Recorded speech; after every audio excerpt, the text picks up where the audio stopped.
to talk about it. Woo! What's up, people in the chat? What's up, Darreck? How you doing? I could be better. You could be better? I could be better. It's a great year, isn't it not? I mean, Luka, yeah, that was cool. That was cool. Yeah. How's the playoffs treating you? Playoffs are all right, I guess. Yeah. I mean, there's no Dallas, so that sucks. But Yeah, I don't know. It's kind of cold in here. I think I should just stay bundled up. Like I think I need warmth. I think I'm pretty hot right now. I think I should probably take off less clothes. Take off less clothes, so put on more Or clothes. take off. I don't care. We don't need people writing weird fan fiction about stripping down in the office or whatever. So anyway, how y'all doing? Welcome to. Is this Mavs Fastbreak? This is Mavs Fastbreak. Okay, I thought we were feeling dangerous. No, feeling dangerous as I trip out the world for a second would be this. Ah. Now What's I flip up? back because I didn't have that one set up. That was pretty meta right there. Yeah. All right. So today's a good day. We got some stuff to talk about on the Mavs front. We had the NBA lottery that went on last week. I wasn't there for that. I did watch it on my cell phone. It's getting hotter in here. That's funny. And then we also have some free agency talk. Possible three-way trade, a separate trade. Yeah, I mean, I wouldn't say it's possible. I mean, I guess if the basketball gods listen to me, I guess it's possible for a three-way trade. And then I guess another trade that came up today. But today's the big reveal day, guy. So, y'all don't remember, me and DDP over here, we did a little bet at the beginning of the NBA season about some stats, some accolades, some events that could happen for the Mavs, and whoever got the most correct got the right to not have to do this. It's an interesting way to phrase it, but it is oddly accurate. The right to not do it. So, Darreck, it is getting kind of hot in here. I know you got the fan on everything. I'm trying because it is actually hot. I'd rather sweat until I dehydrated and passed out. That's not healthy, bro. You should. So you should probably the payoff. At least one layer of clothing. Yeah. Right? So the payoff is that the loser has to, for the entire off season, don the most dreaded Mavericks jersey in probably history, certainly modern history. That being the dreaded and feared Rajon Rondo uniform. And I have to wear it, as I lost this bet, I have to wear it every Mavs stream the entire offseason, including if we were to do a live remote as well. Mm-hmm. And I think there was something as well that I have to do, like a Twitter post, like wearing the jersey and tagging Rondo as if I want him to come back to the team. I don't remember that, but I will gladly forego that one if that wasn't part of it. But I thought I remembered something about that. So right, I guess, let me wash my beard here. I guess I have to do the dramatic reveal. So, drum roll, yes. Oh, I feel I feel dirty like a stripper, but Metropolis right. needs you. You were backwards too, so you won't get it confused. It's not Jay Crowder jersey. Yeah. It's a Rajon Rondo. Yeah, so that's funny. For that reason, yes, I'm wearing it backwards because otherwise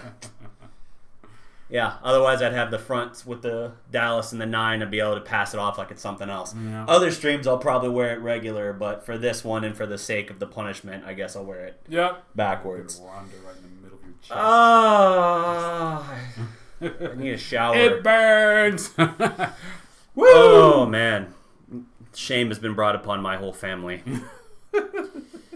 Ooh, okay. Screenshots. Oh God. That's funny. Anyway. All right, so we got some stuff to talk about. I feel like they're not going to take a word I say seriously now the rest of this stream. But, all right. So, yes, let's, for the love of God, dive into the subjects and the subject matter. Let's start off with some free agency. And not my pitch to Rajon Rondo to come back to Dallas. I don't know his contract situation. Is he still? Imagine if he did somehow come back, and I would be then blamed as the man that made that happen. I'll blame you. Even that would be the worst legacy I could possibly leave. But all right, so Yes, so let's talk a little bit of free agency here.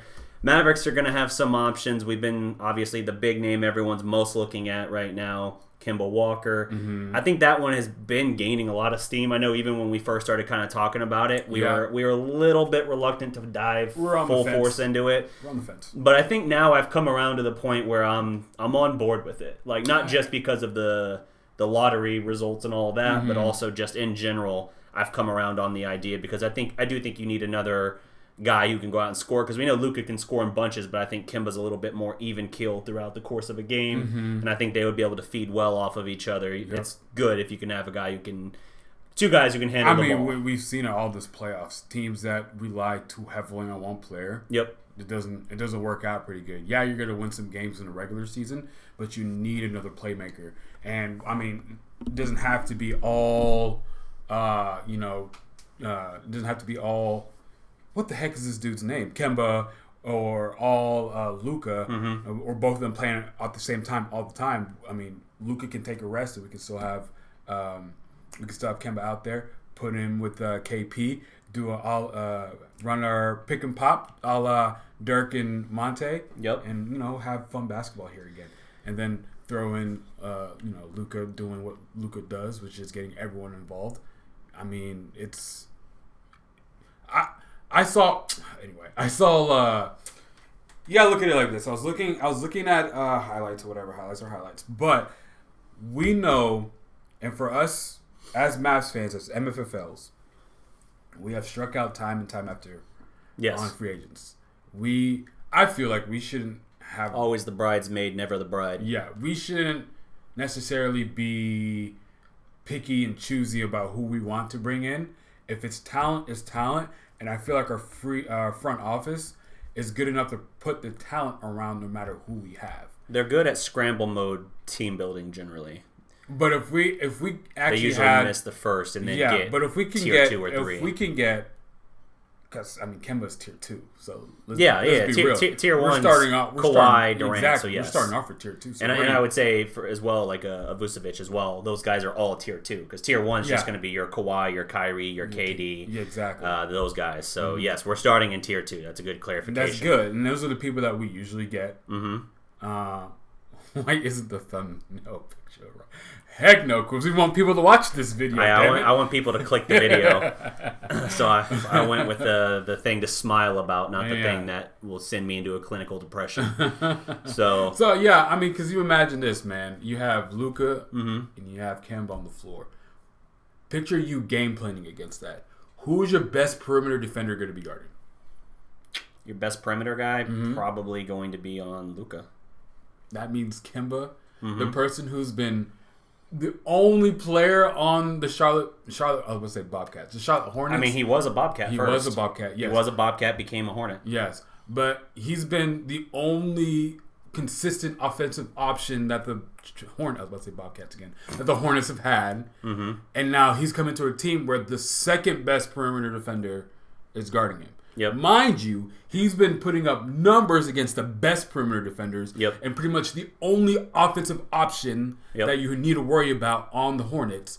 And he's dropping 60. He's a all-star starter. He's in the running to be an all-NBA player. And if he comes to the Mavericks, you'll probably have to put your second best perimeter defender on him.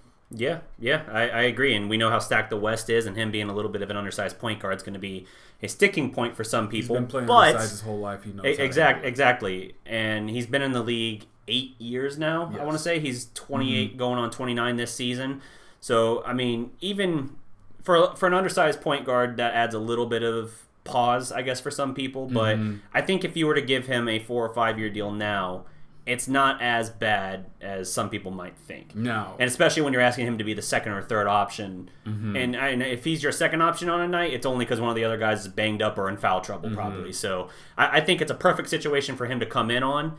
Let's see. Says who's going to guard the 1. So he's talking about who's going to guard. Well, they're going to put Luke on whichever guy is less versatile offensively in that case. So imagine if our starting lineup, if we brought in Kemba and we didn't bring in anybody else, who would be a starting lineup? If you only brought in Kemba, so it'd be Kemba, Luka, probably Dorian. Kristaps and Maxey or Powell at the 5. Probably Maxey at that point. That's if you only bring in Kemba. That's all we can bring in. Now we'll have probably a little bit more room to make. We will make more moves to open up more space to probably somebody else.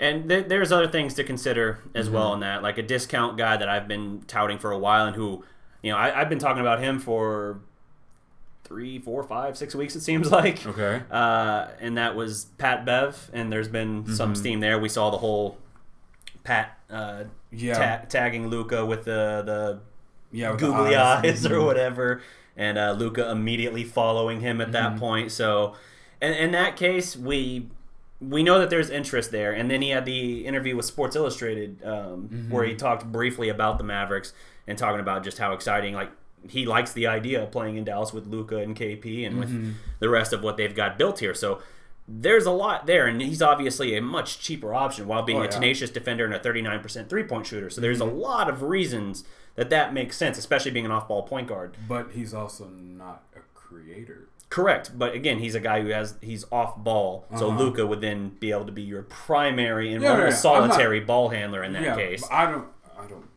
want Luka I'm just... I understand. For some people who say they don't want the ball out of Luka's hands unless he's literally on the bench, that's the formula that they should be interested in. Now, we did see Mike Fisher talking about the possibility of adding both of them. I haven't read that yet, but... Adding both Kemba and Pat Bev and starting both of them. That's the part that, like you said, we didn't get a chance to read his article because we saw it literally as the clock was counting down for the show to start.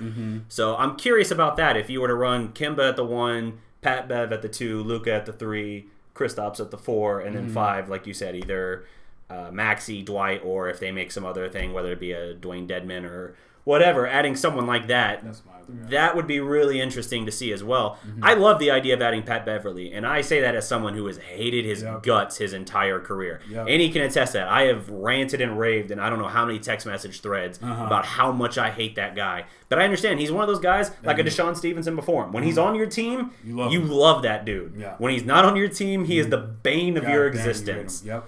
Now, okay, so for the Kemba, let's say we just get Kemba, we couldn't get Pat Bev. Pat Bev chooses to stay back in LA with the Clips, right?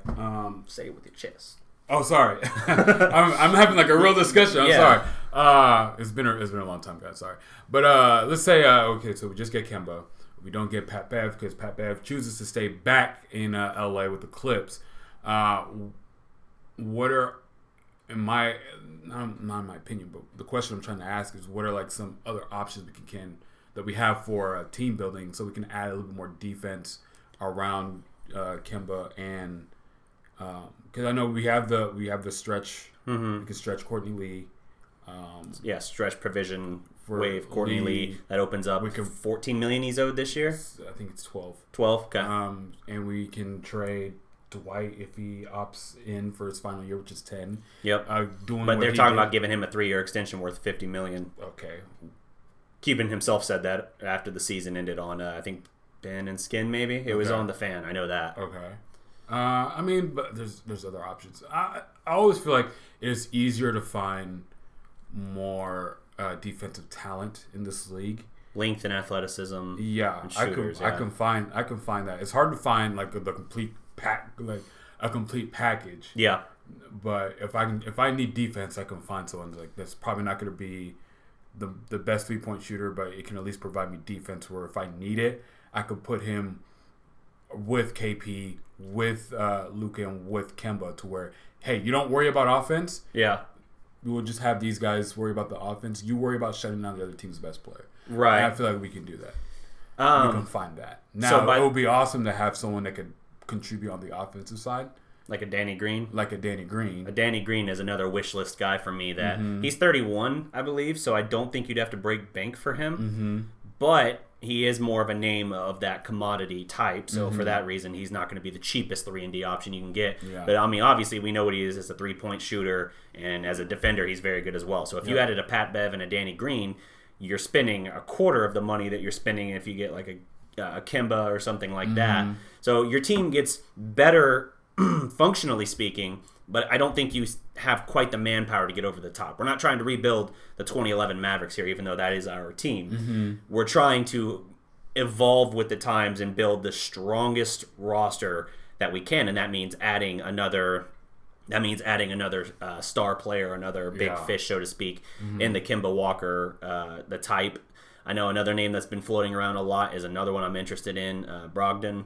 That's another Brogdon's another one that I'm very excited about. If you've been watching him, I know Max has been going crazy about him. If you've been watching him in the playoffs, he's been showing out. I mean, of course, it's easier for him to show out because the other team has to worry about Bledsoe, Middleton, and of course, the Nigerian freak himself, Giannis Antetokounmpo. And he always makes that clarification. Yeah, he's not. He will not call him the Greek freak. He will always refer to. He's not. He's Nigerian. Anyway, they even changed the way he's spelled. There you go. Yes. So with that, I agree with that notion. I still think he would be a great fit here. But here's the thing: Milwaukee, if they're going to the finals like they look like they might be, they can break bank for everybody. There's not a cap. They can go as high over the cap as they want. If they're willing to pay, they can keep that exact roster together. And it's going to be hard. So it doesn't matter that they got 4 or 5 guys hitting free agency. Imagine if they lose. They're going to want to run it back. Unless they're like swept in the finals, and even then they might still consider it. Yeah, they're like, no, we're if they don't win another game, if they lose in 6 in the East Finals. Especially if Kawhi leaves for leaves East. You're like, bro, I'm bringing my team back and we're doing this again. So the odds of getting Brogdon feel a little slim to me. More slim than... No, okay. I almost said more slim than Chris Middleton, another guy we've been high on for a while. But I don't think there's any chance Middleton leaves at this point. Yeah, Brogdon I could see happen. Even if Toronto comes back and destroys... Like I said, wins every game from here out, and they win in 6. Yeah, Middleton's not leaving. He's not. It will make no sense for him to leave. Like, yes. He's the second dude there, and he'll come here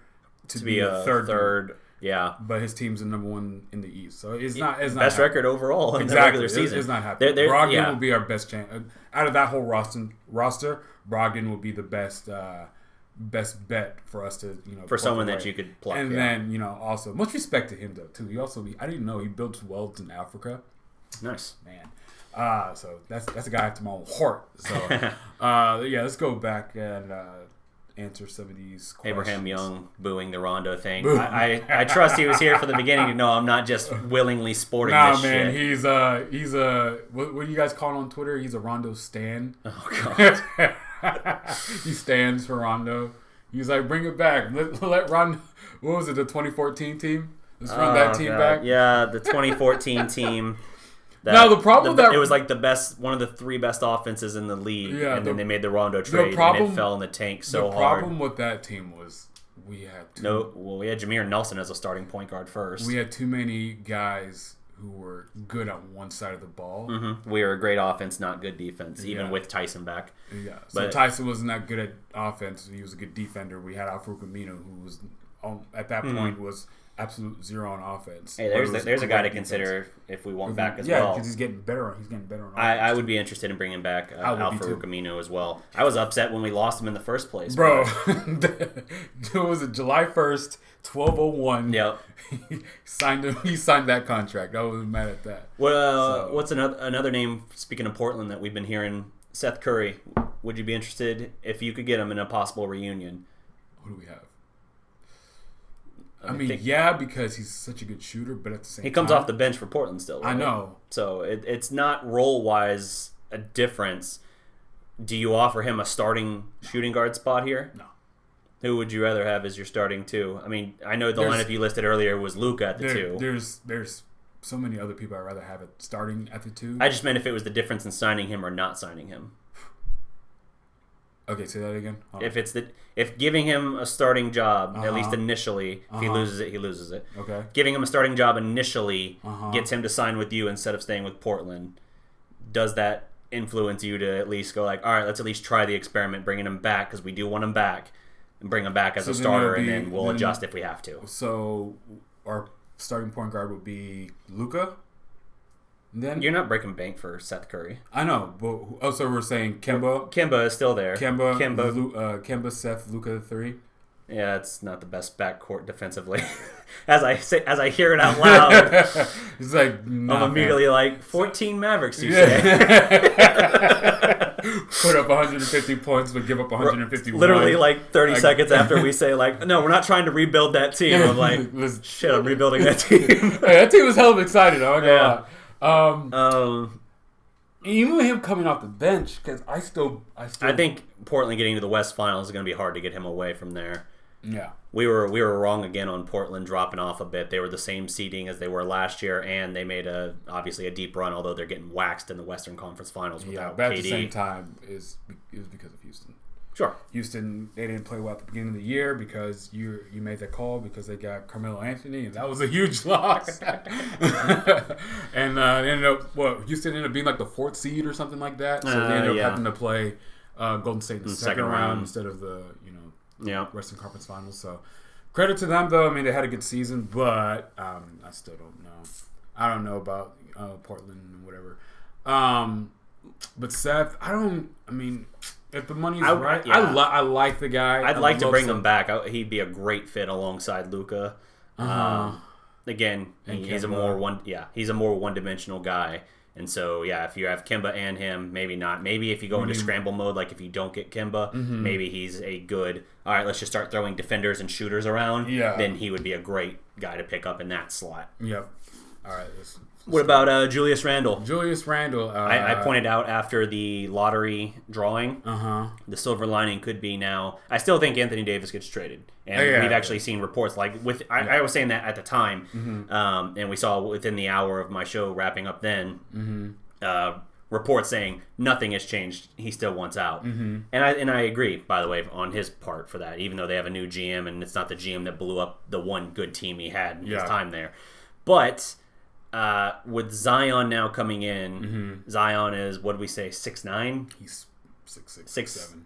I don't know. I've heard 6'8" and 6'9" is his. I think he's listed as 6'8". Okay, 6'8", 6'9", let's say. Realistically, he's like 6'6", 6'7". Gotcha. So with that, Zion's not a center, even though we know his other credentials and everything like that.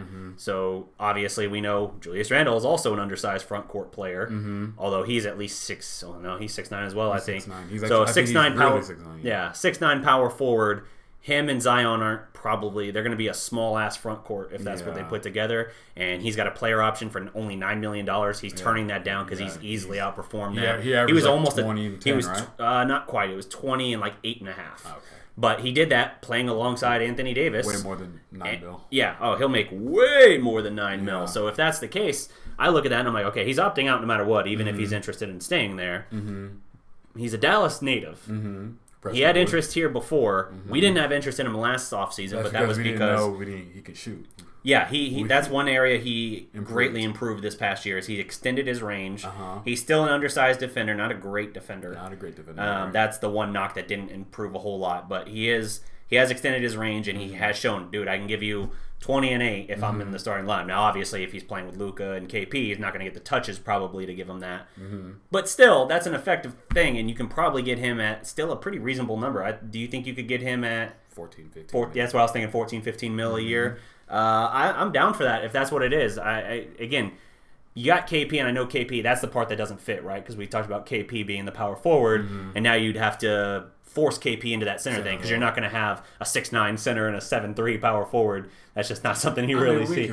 Basketball. We can still have lineups for KP. Yeah, I guess.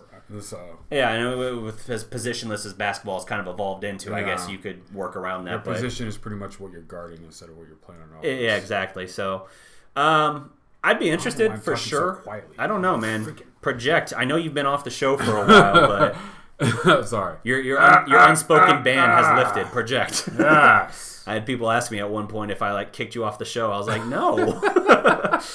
All right. But yeah, so I'd be interested in a signing there for Julius Randle. I would be too. Pat Bev and Randall says if you could do that, I think that'd be a solid addition. Again, it's not going to be a team that puts you over the top, but it's a solid improvement off where you are right now. Exactly. So if you do those contracts smart, yeah, I'd be down for that. All right. Well, let's hit some. I'm just going to do a quick roll call running through here. So we had Glad in the house first. Rangers King, what's good? RJ Marshall. Let's see. What's up, Says T. Yuli, hello. Abraham Young. Ibrahim. Hunter Phillips. What's up? We're getting to the 3-team trade here in a second. We're just wrapping up, running through some of these free agents. Marcus, what's up? I think I already had says. Misa, what's up? William Phillips, what's up? Come here, John Davis. Yeah, John Davis. See. I was tearing up. Joseph. Wait, where'd you go, Joseph? There you are. Mm-hmm. Kemba will want to be the number 1, not the number 2 or 3 option. Well, then he's not coming to Dallas because he's delusional if he thinks he's going to be the number 1 option over Luka and KP. But that said, he's still a good fit here, and I still think he would be cool with coming here. I mean, if he was, he's been the number 1 guy for 8 years and got to do what he wanted and got nowhere out of it. I mean, are you hearing that from somewhere, or is that, are you assuming that, or because he's going to get the max? Like, I feel like he will want the max, but at the same time, he want to be on a team that has a chance to win. Sure. He doesn't necessarily, like, it has to be me, the number 1 option. It's like, okay, we'll go back to North Carolina then. Yeah. That doesn't make sense. So, Buddy Johnson, what's up? 3-team trade, get into that. 82, yeah. Let's see. With the 3-team trade, just a heads up, is not out there. It's like this is Innie's idea, but it makes some sense. Yeah. Sense. Well, there's a twist in it that we found out that maybe makes it not work, but it's still worth having the discussion because you can always make adjustments to things. So, real quick here before jumping into that, I thought I saw a question. What do you think about Kostas? Kostas is going to need more time. They barely gave him any playing time this year. Yeah. I think he's going to need at least another year in the G League. You already understood that he was going to be a super... Yeah, he's more raw coming in than even his older brother was. So, we'll see. I think he could be a good player, but he's not going to be Greek Freak. He's going to be Greek Freak Light. Sorry. Nigerian Freak Light. Not on this show. He's a Nigerian Freak son. Any news on his development or anything like that?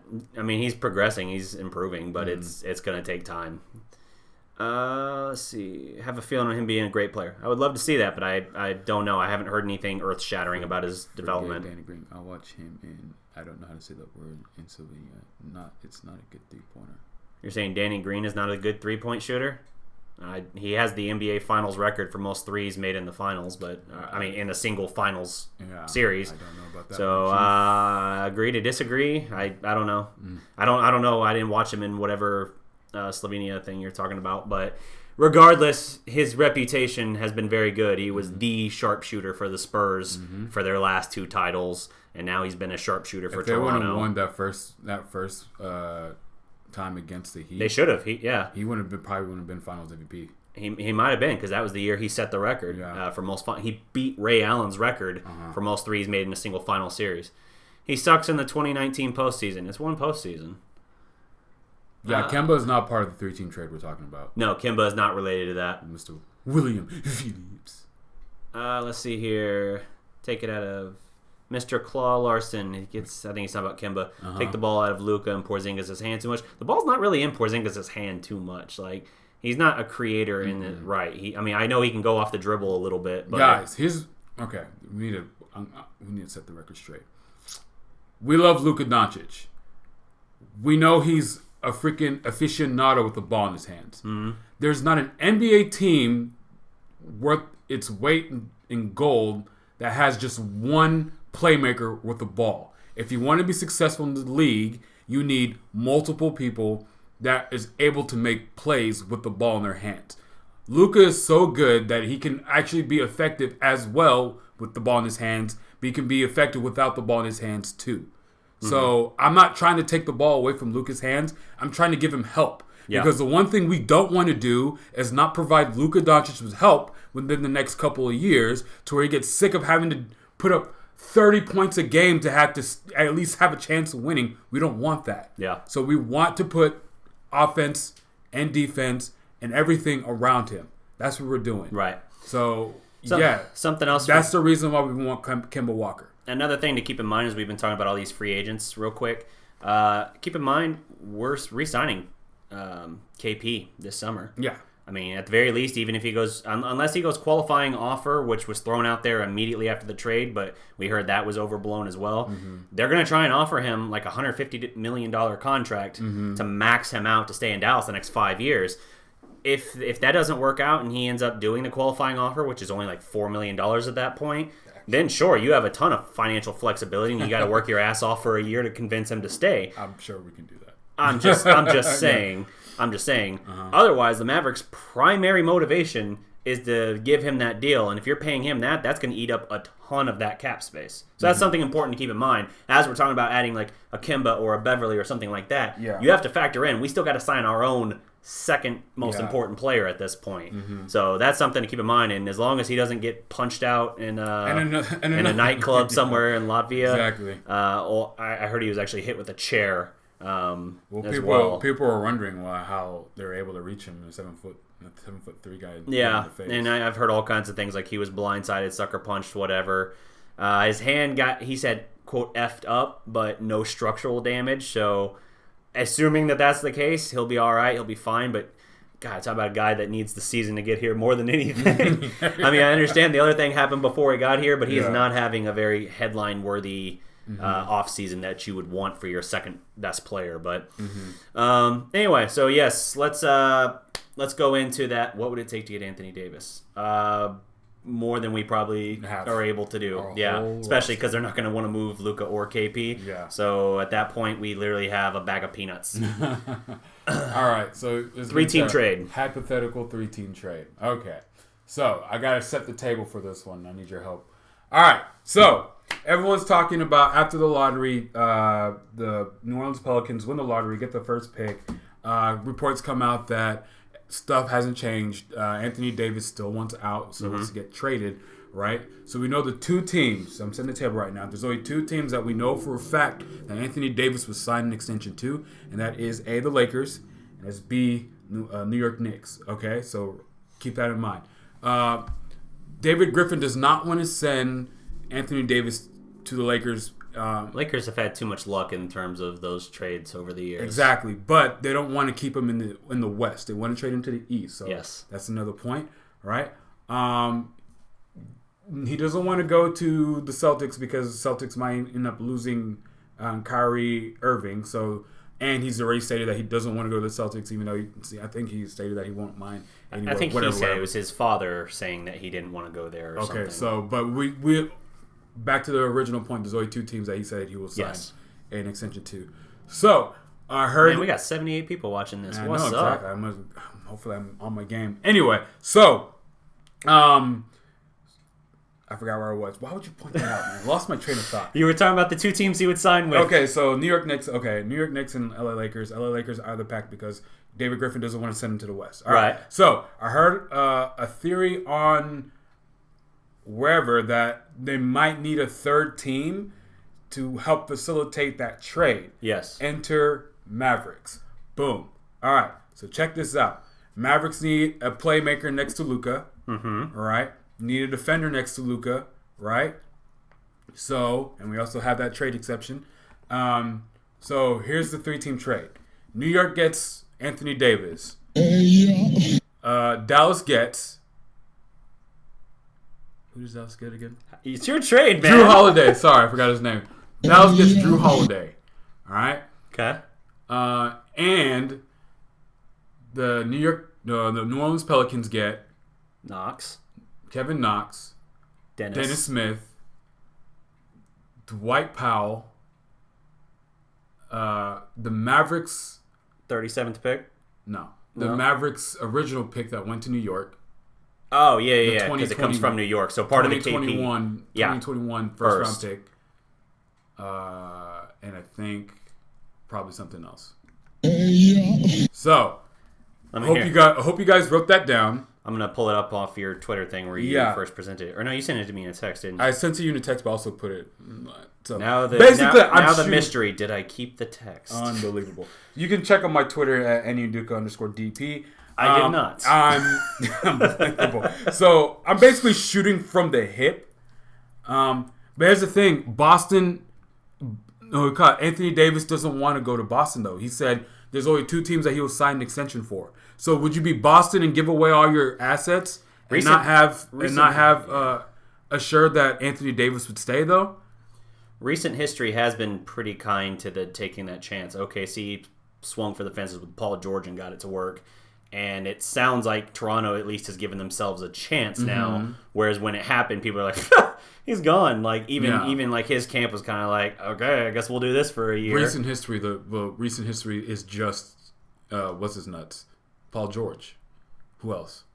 I was saying Kawhi if that ends up panning out. We don't know that. I know we don't know it definitively. If he gets swept, we know that if he gets swept by the Bucks. I think in his case, we know that at the very least, Toronto is now the second most likely team to get him. If not, it's still a risk either way. Oh, it's absolutely a risk. So in that case, if Boston were to go for that, and they could probably sway him. But if that's the case, if it's the Knicks or the Lakers for him, we know that New Orleans doesn't want to send him to the Lakers. They don't want to keep him in the West, like you said.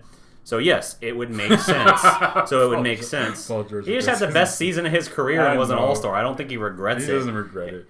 Yeah, he doesn't regret it. And he's not playing in LeBron's shadow. Mind you, DDP is... from Oklahoma. Yeah, he's from Oklahoma. So the Thunder are my second team, but it's a distant second. Just for the record. Bro, you haven't looked up my freaking tweet yet, bro? Come on. My phone's freezing.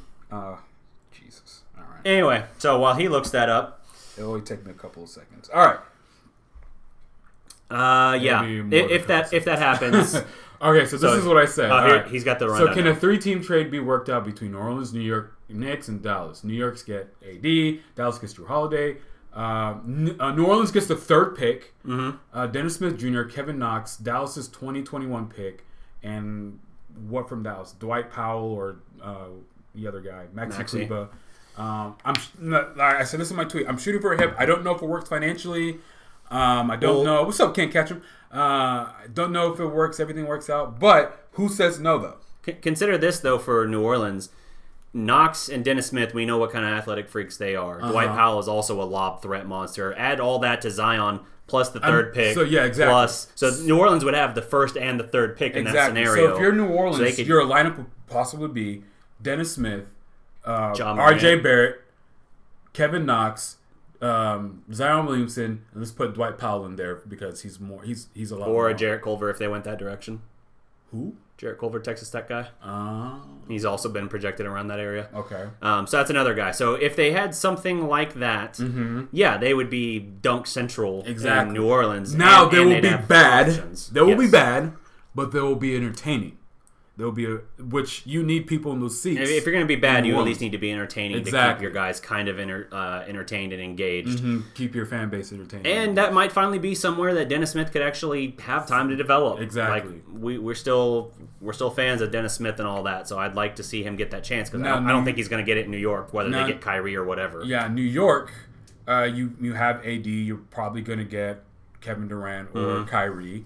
Now let's say we do this after they made the commitment, so it wouldn't be that much of a risk on New York's end, right? Because it can happen at pretty much any point of the offseason. So it won't be that much of a risk for New York. And if you're... Who was the other team?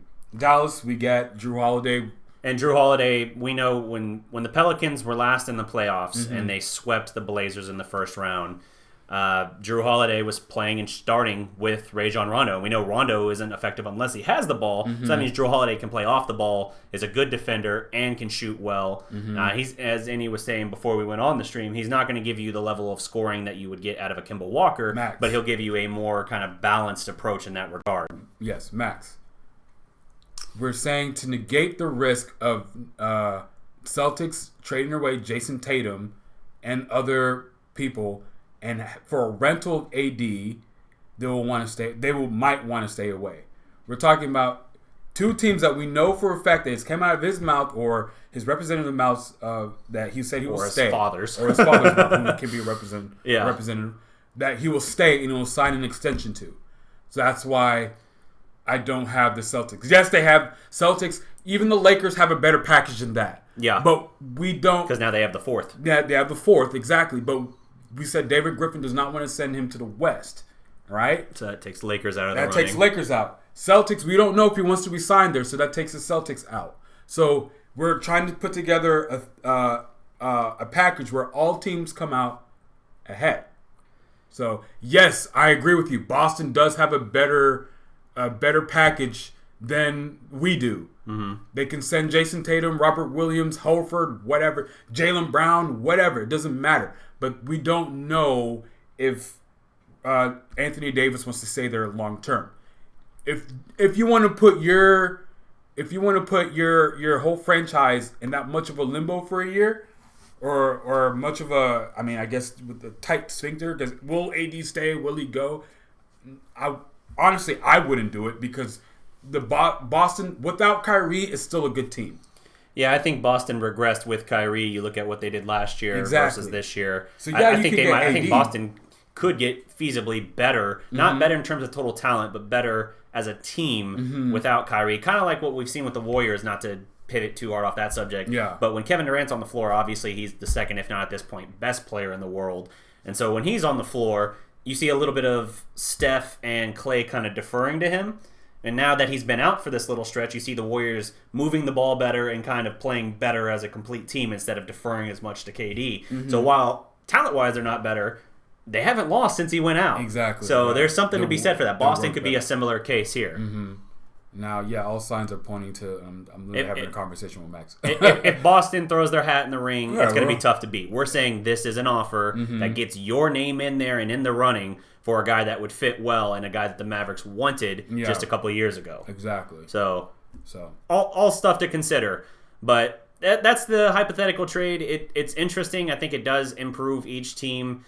Again, for New Orleans, they already have Zion, presumably. I don't know what the hell else they would take at 1, but now they would have the 3rd pick as well. And now, even in a top-heavy draft, now you can have two guys to build around. And people are saying this draft is a 3-person draft, even though I kind of disagree with that. But still, you can still have 2 of the top 3 of a really top-heavy draft. Sure. And they were teammates, and they were best friends. I mean, you saw them at the lottery. They're sitting next to each other, looking like they're having a good time. Sure. So I mean, it's basically a win. Like all those teams, New York, you'll finally have basketball back in New York. You'll finally be relevant again. You will have stars. If you wait till you get the commitment from KD and or Kyrie, you will be definitely relevant and a playoff contender, probably a Eastern Conference Finals contender. Yeah. If you have those 3. If you're New Orleans, you'll be bad, but you'll be hella entertaining because you will have Lob City 2.0. We got Dennis Smith. You'll have Zion Williamson, who's probably the highest touted prospect, American prospect in years since LeBron. Yeah. Because I even knew who Zion was when he was a junior in high school, and I don't even look into basketball that deeply. So that goes to show. And then you'll have R.J. Barrett, who's also before the season even started, people had him as the best prospect coming out of college last year. So you have 2 of those. I mean, so New Orleans comes out on top, even though they're going to be bad, but they'll at least have something to build upon. And then if you're Dallas, we have a defender, playmaker next to Luka and KP, where Luka doesn't have to do everything. And you're still getting a guy that can score 20 a night. And CEO and HD, Knicks are getting Anthony Davis. That's who they're getting. Now the Knicks are going to go. Yeah, the Knicks are going to go balls out for AD, and this would be a trade. Exactly. So it works on all parties involved. So yeah. What's your thoughts on that, KD? On Kevin Durant going to the Knicks? No, on that whole 3-team. I think it makes a lot of sense. I mean, yeah, there are some factors to consider there. We were just talking about how. Obviously, if AD ends up in a separate situation, then that'll change the equation. If he goes to Boston or something like that, then it blows up the whole thing. But it's not the best trade package out there, but it's certainly on the top end of it. And sometimes the best trade package doesn't win. I mean, look at how many times James Harden from the Thunder was not the best trade offer, but it's the one they took because they looked at it and they thought, okay, this has the most pieces that we think this makes the most sense. One of the offers they turned down was James Harden for Steph Curry straight up because they're like, hey, this gives us Kevin Martin, who was a quality six-man candidate there, and they thought, hey, that's what James was for us. Gives us, points per game, basically his same production, and we'll get that first-round pick, which became Steven Adams and has been a pretty good pick, but not an all-star caliber player by any means. So they looked at it and they said, hey, this is the one we want. It hasn't been the one that worked out, though. If they had gone with Steph, imagine how the landscape shifts. So the point is, it sometimes you just have to go with... Or F, they probably should have traded Russell instead of... James. Yeah. I mean, if you could have told me of that OKC 3, the one who would be left after this time would be Russ. I would have... James and Kevin Durant, that would have been... Yeah, but anyway... So speaking quietly again, I'm sorry. Sometimes it's not always the best trade package that wins. It's just the one that Bulls you are sell AD, best. AD doesn't want to go to the Bulls. No, Bulls. He doesn't want to go to Chicago. I mean, even though he's from Chicago, he doesn't want. I can't see that happening. Bulls are way too far away. No. First name, last name. What's good? Let's see here. Luka has a high IQ. He can get triple doubles regardless. I understand. Yeah, Luka tied the him. rookie record for most triple doubles. Or did he break it? Did he get? No, I think he tied it. He got 8. Now he still will break the one where it's like most triple doubles before he's 21 because he's got basically all of next year to beat exactly, that. Yeah. And he got 8 as a rookie. He's one away from that record. I'm not saying Luka. For Luka to get his, he doesn't need the help. But if we want to be successful. I want to be successful and not have Luka be dead tired at the end of games. Yeah, and I think that works if you have that combination of players. Because I mean, I know we haven't seen KP in a while. Assuming he's back to even 85% form he was, he's going to be lethal with us. And then at the same time, Kemba can also be a sort of insurance policy for KP as well. That if KP doesn't pan out or Jimmy Butler to Chicago, that's hilarious. Him going back. That'd be funny. If KP doesn't come back or he gets hurt or gets in trouble again or something, that we'll at least have another, person to contribute offensively at a high level than just Luka. So before we pivot on to the other trade thing mentioned here, and I've seen people chime in on it because we in the title kind of threw it out there. How long have we been going, dude? 51 minutes. Nice. Live. Down there. So, one quick comment on Say's talking about how AD doesn't have control of where he goes. He's under contract, sure, but he can easily blow up any trade offer if it's somewhere he doesn't want to go by saying, I'm not going to re-sign with them. So you can tell him now if they're giving you the kind of assets that you want, it's not going to go. It's not going to go well for them because they're going to lose me whenever I'm available. Whether that's, I think he has 2 years left on his deal. He has one more after this year. One more after. So he's got this year plus one. This year, and then he'll be a free agent. Gotcha. So this is the last year of his deal, it sounds like. So, if that's the case, then yeah, he has total control over it. He can blow up anything in that regard. Wow. Dragic is a way better fit than Kemba. Okay. All right. I like Dragic, but Dragic is not within the age picture for what they need. I think he's like 32 right now. He's 32, and I get it. The Euro team, we know his connection to Luka. Yeah. He just does not fit best. And when I say best, I don't mean like this next season. He might fit fine there. But when we're looking at pictures, in this case, we're looking at the next 3-4 seasons. Yeah. And that's why Kemba at 28 fits better than Dragic does for just a year or two before he drops off. But I don't know. We'll see how that works out. I don't think Dragic is super likely. In terms of playmaking, KP, you can give him the ball and stuff like that. But when you want the ball to be, someone to be using pick and rolls and stuff like that. Just look at Dirk. I mean, yeah, exactly. That's the model. Like Dirk can make plays, but it's not like he's running the offense. Yeah, he's not. You needed a Jason Pick and pop is what his butter was, bread and butter. So, someone asked, I lost where his name went. Someone asked about the possibility of Kyrie in Dallas. No, I don't see it happening. Buddy Johnson, there it is. Would I want Kyrie Irving in Dallas? No, I wouldn't. I think Kyrie. I think he's obviously a very talented player, but aside from his one shot that year in the finals in the comeback win of Game 7 for the Cavs, he shrank the hell away for Boston this year. I mean, his performances down the stretch were just abysmal, and even after he made the definitive statement that he would not have another game that bad, he actually played worse the following game. So, and I get it. That's not always indicative of his entire potential, but from what I'm hearing a lot of NBA execs they're ever since I guess they got mollywopped by the Bucks. Yeah. People are beginning to shy away. I'm just lifting it up so it's a bad. little closer. People are beginning to shy away a little bit from Kyrie because they saw his leadership or lack of leadership. Kyrie doesn't have any leadership. That's the other reason I don't want him. Yeah, if I'm going to pay him that much. There's no chance I max out Kyrie. I would literally go the route of Beverly, Green, and Randall before I signed Kyrie. I would get 3 guys of like that caliber before I maxed out Kyrie. So that's my take on that. Android is old. Yes to Cap. Would be awesome. Yes to Bev or Kemba. There's a chance that, according to Mike Fisher, that the Mavericks could not only get both, but start both, and that would be interesting as well. I'd have to read the article. We literally saw the headline as the timer was counting us in, so we didn't have time to look it over. It'll be interesting to look at there. I think on the best Kemba 2.0. Yeah, exactly. Kemba to Dallas makes sense. I agree. So let's go into what we were talking about in the title. Pick 37, a trade for the prospect there was a lot of talk about us getting 2 years ago. Yeah, so it came out this morning that the New York Knicks are, I guess, open to trading a late first-rounder or an early second-rounder for the prospect Frank Ntilikina. There you go. Dallas. What y'all feel about that? Frankie Cigarettes. In. I think I'm in. I think I wouldn't mind that. Definitely with the 37th pick. Not every year you're going to have Jalen Brunson in the early second.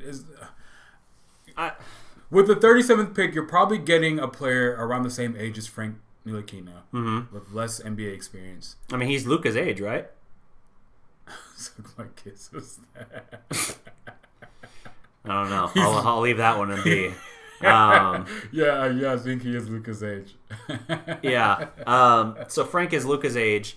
We know, he's had a couple seasons with the Knicks, and they've been largely uneventful. We know also that formula got messed up the second half of last year with Dennis Smith coming in. So I think of it as just getting a young prospect in the front court. Now, you do have to consider at what point do we start thinking there's too many front court backcourt prospects in that case. Because think about how many guards we have on this team right now. They're going to bring back JJ. What do you think about that? I don't think I like that too much. Like what? Bringing back JJ. I don't love it, but I would not be shocked in the least bit if they did it. He's such a fan favorite there, and they love him. Yeah. And we know they like to keep title guys around, except for the immediately after. They like to bring back. We love our title guys, except for the ones that we let go right after we won the title. Yeah. That reminds me. After we get off the air, I want to show you something for an idea I had for something for the channel. Okay. I don't want to talk about it here because if it doesn't come to be eventually, I don't want to have talked about it. Okay. But So I think it would be interesting. Again, I know we found Brunson where we did the very start of the second round this past year, and Brunson, I think so, 32 or 33, or 34 maybe at latest. That was great value, absolutely great value. Awesome value. I'm not sold on him as the starter, but I think he's got for years to come a great role in this team. I agree. And at that point, but it's important to know that's not common. You're not going to find that every year. Nope. Like it's there sometimes, and Brunson falling to us when he did, that was surprising. He was not expected to fall. I mean, we knew he'd be a back half first round, but the Mavericks, didn't they trade up for him? For Brunson? I think so. No? Okay. Well, regardless, they did not expect him to still be there, and they jumped on it when they got it. So I look at it from that standpoint, like pick 37, you're talking 6th or 7th pick basically at that point in the second round. Yeah, you should just go ahead and be open to moving that pick because most guys in the second round aren't going to be big role players for you. And I think for that would be interesting for them. It's just to add, and it gives you another young guy that you can keep developing. I view it that way. I'd rather have Frank. I'd rather have him than JJ. And I say that from the stance of someone who loves JJ Barea, but coming off an Achilles, his age, his size, no way. Frank Ntilikina, of course, now that makes that 37th pick a lot more expensive because I think Frank Ntilikina, because he was chosen 8th and with his contract, he's probably going to be making upwards towards what, $3 or $4 million. Yeah, so that's going to be a very expensive 37th pick. But, yeah. I mean, he can play defense. He's long as hell. Devin Harris is another guy that we'll probably bring back, although I don't know that we should. All right, guys, let's move on. Come on, man. I get it. We love the guys, but TTV. Kemba is becoming a free agent. Why would there be room for a trade, and why would Charlotte do that? He's a free agent, so there's no trade to talk about. Mm-hmm. And Charlotte is in a damned if you do, damned if you don't situation. He's eligible for a $200 million supermax if they give it to him. If he makes the All-NBA team. Okay. But if they pay him that max contract they can give him, they're financially crippling their team with the state of it. It's already not a very good team. They can't really do anything with it. So if they do it, they're screwed because it hamstrings them what they can do and what they can build. Mm-hmm. And if they don't, they're letting their franchise's all-time leading scorer walk away. Their best thing to do, to his point, would be probably sign and trade. That would be the smartest thing for them to do. Whether or not they can swing that, I don't know, because it has to be somewhere he wants to go and a team willing to basically do Charlotte the solid at that point. Talking about Kemba? Yeah. So I think Kemba's going to walk in that case. So you don't have to give up anything other than the money for Dallas. I'm not signing Kemba to a supermax. No, hell no. and that's I didn't draft you, and I'm paying you the supermax. No. And you'd only be eligible for the supermax if he stayed, because part of that is your years of service, right? You can only get that from the team that drafted you, and if you make a All NBA team. So if the Knicks take Courtney Lee back, then I'll be willing to swap the second for Ntilikina. There you go. I don't see that happening though. They were excited to get rid of him. That was the only reason why we got KP. I'd rather keep the 37th pick, cheaper for the length of contract. It's cheaper for the length of a contract, I guess, but I don't think you're going to find generally a whole lot of value there. Mm-hmm. Now, obviously, there are guys who do a lot of scouting stuff that would tell you it's there. I still tend to fall back on the Mavericks' overall history drafting in the Cuban era, which is not good. They've been pretty good as of late.